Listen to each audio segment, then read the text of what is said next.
Hi, and welcome to Shelly's Everyday Prepping Adventures. This is a little video I needed to put out today. It's sort of venting, I guess. I'm sitting on my front porch taking a little breather. I have worked all day in my shop, and I'm home now taking care of other things, getting my house clean, just doing things that need to be done, you know. Hold on a minute, let me move this down just a tad. Okay, yes, there we go. Doing things that need to get done. I did a little weeding in the garden. Took care of some of my flowers. So what I wanted to talk about was, I have my own business, and I've been finding that people are getting angrier and angrier. I don't know what's going on. Well, sorry, I do know what's going on. The pressures of everything.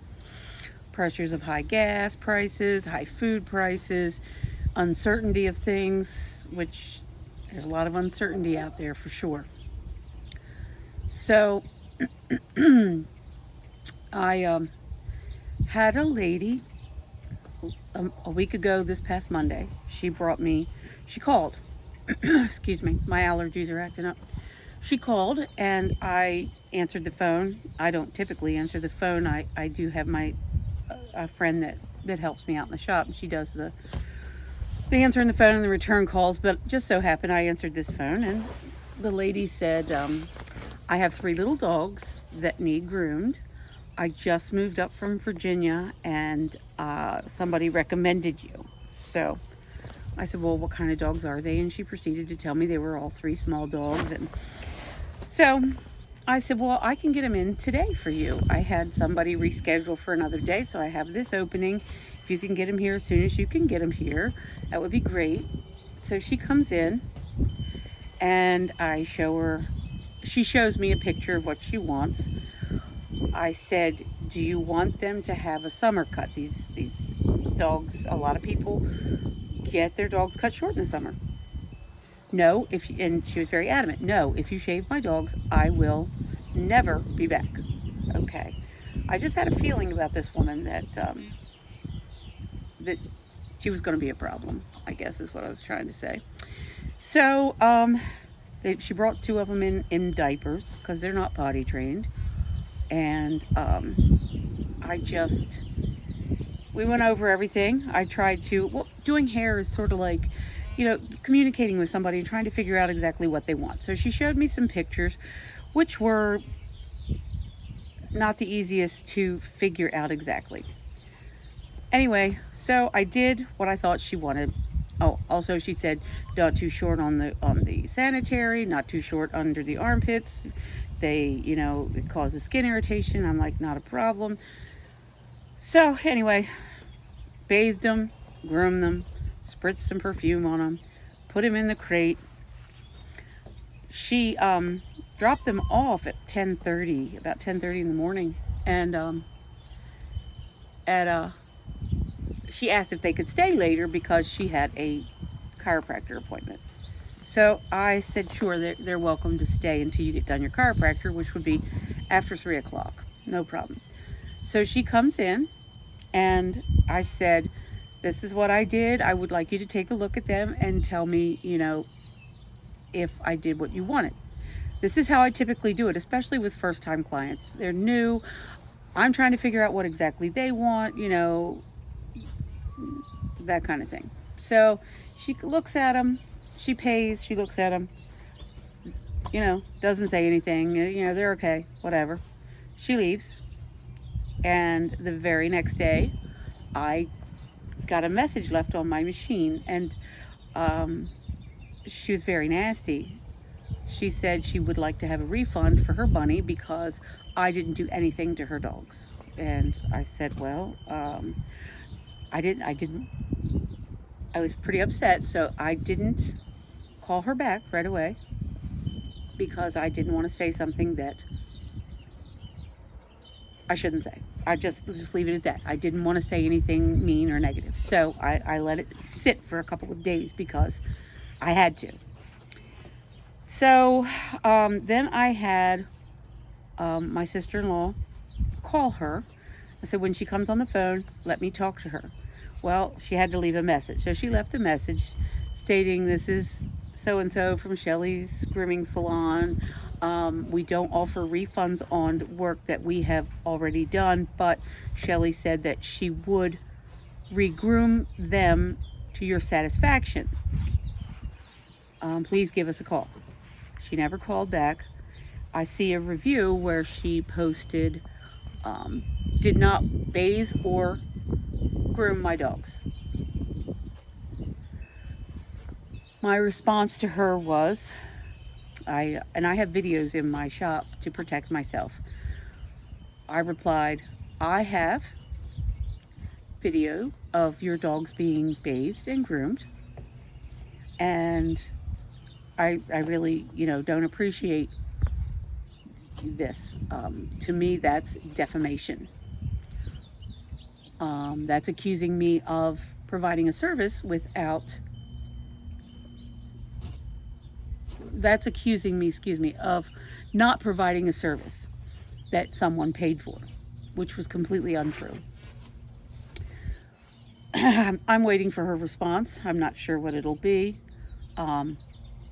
I would still groom them again for free, just to, make it right. But I don't know if she's even going to want to hear that. And, people like that you can't make happy. Anyway, I did tell the lady that helps me out, I said, this woman is going to be a problem after she left after she dropped the dogs off. When you're in a service business, you can see problems coming. That brings me to, we can see the problems coming for the food collapse, the economic collapse. It's coming. I'm also a farmer, been in the farming since I was born into a family of farmers. My grandfather moved up here at the age of 12 in 1924, and with his family, they bought a couple of farms, and they've been farming, and we did everything. I mean, when I was growing up, I remember butchering chickens, hogs, the whole 9 yards. And we were very, very self-sufficient. We had eggs, we had meat, we had everything we needed. With the exception of a few little things, that my mom would pick up. Often she tells me, when you were a little girl, I only spent $40 a month at the grocery store because, well, we had everything we basically needed. So then in the late 70s, the government came in. I want to say it was our state government. I'm not entirely sure. It might have been the federal government. I was I was still young. And they said, we're no longer allowed to have chickens and other and pigs and other animals on the same farm with dairy cows. Dairy cows was our form of making money, so we ended up getting rid of them. And I didn't understand it as a child, and I guess they've been working on this collapse for quite some time, if you ask me. Of course, that's just my speculation. That's my opinion. I don't know. Have to be careful on this platform. I really don't. I can't say I don't have evidence. But anyway, so I grew up. I can remember, butchering the chickens, and it wasn't one of my favorite things, but we could do it. So, and then as time went on, we've let go of things, and you stopped canning because, well, it's easier to go to the store, and it's cheaper to go to the store than it is to buy the canning jars and to grow the garden and to do all these things. So things seem to, fall by the wayside. But we're all getting back to that. Well, the ones of us that can see what's going on are getting back to that. There have been a lot of food processing plants that have burned. Just recently, today, I saw something where cattle in Kansas are dying from extreme heat. Yes, it's just Kansas. I don't know how many head of cattle it is. I've heard anything between 300 and 10,000 head. I don't know. I've dealt with cattle quite a bit. I have a hard time believing that they just died from heat exhaustion. I mean, if they have some place to get in and they have water, I just really have a hard time with that. So I don't know what's going on with that situation, but it's just another attack on our food system, in my opinion. So I've been working on really organizing my preps so that I know what I need and what I don't need.